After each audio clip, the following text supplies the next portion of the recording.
Marami ngayon ang netizen ang nasurpresa sa malaking pagbabago sa kondisyon ni Kuya Enrico.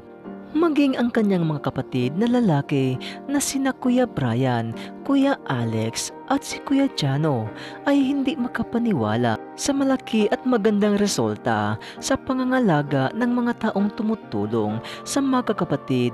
At ayon nga dito sa mga tao na grabe talaga ang laki ng pinagbago simula nang madiscover ang kanilang kalagayan, at marami talaga ang mga netizen ang naghihinayang dahil bukod sa magandang boses ni Kuya Alex at ni Kuya Jano, ang kanilang lahi ay matatangkad at pwede maging modelo ayon sa mga tao at mga netizen na palaging sumusuporta sa limang magkakapatid matapos itong madiscover sa mga taong tumutulong sa kanila. At ang magandang balita dito ay ang magkakapatid ay buong buo at sama-sama silang kumain sa hapagkainan.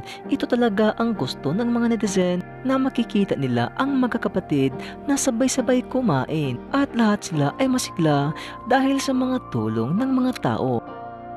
At dahil dito ay pinaghambing ang kanilang katangkaran, unang-una si Kuya Brian at si Kuya Jano, at pagkatapos naman itong si Kuya Enrico. Pero sa huli ay nangingibabaw ang katangkaran ni Kuya Jano.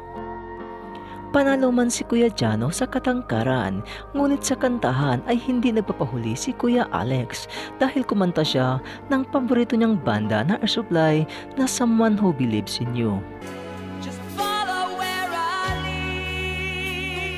Marami talaga ang humahanga kay Kuya Alex sa kanyang angking sa pagkanta, lalo na ang kanyang paboritong banda. Ayon nga sa mga netizen na kung na-discover lang itong maaga ang talento ni Kuya Alex, ay malamang sa malamang ay nakapagpa-enroll na ito sa mga musika, lalo na sa kanyang mga paboritong kanta at mga paboritong banda. Ganun pa man ay malaki rin ang tulong ng mga tao sa pagka-discover sa magkakapatid, lalo na ang kanilang kalagayan, na kung hindi lang dito sa mga tao na tumutulong ay baka ngayon ano na kaya ang nangyayari sa mga kapatid.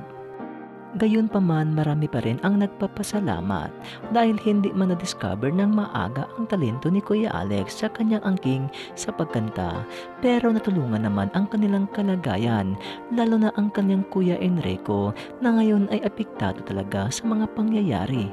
Kaya buo ang pagsusuporta ng mga solid supporters ng magkakapatid, lalo na sa kanilang Lolo Cesar at ang kanilang Lola Carlota. Marami din ngayon ang nalungkot dahil ayon sa balita na baka raw pagkatapos ng undas ay muling maghihiwalay ang mga kapatid dahil si Kuya Jano ay papalik raw ng Manila dahil ang kanyang pag-aaral ay kanyang tatapusin. Kaya ito muna ang latest update ngayon sa magkakapatid na nabaliw matapos mawala ang kanilang mga magulang. At sa mga tao na Good Samaritan na patuloy ang pagsusuporta sa magkakapatid ay salamat po sa inyo at sa inyong mga tulong na hindi nyo iniiwan ang mga kapatid hanggat hindi maayos ang kanilang kalagayan.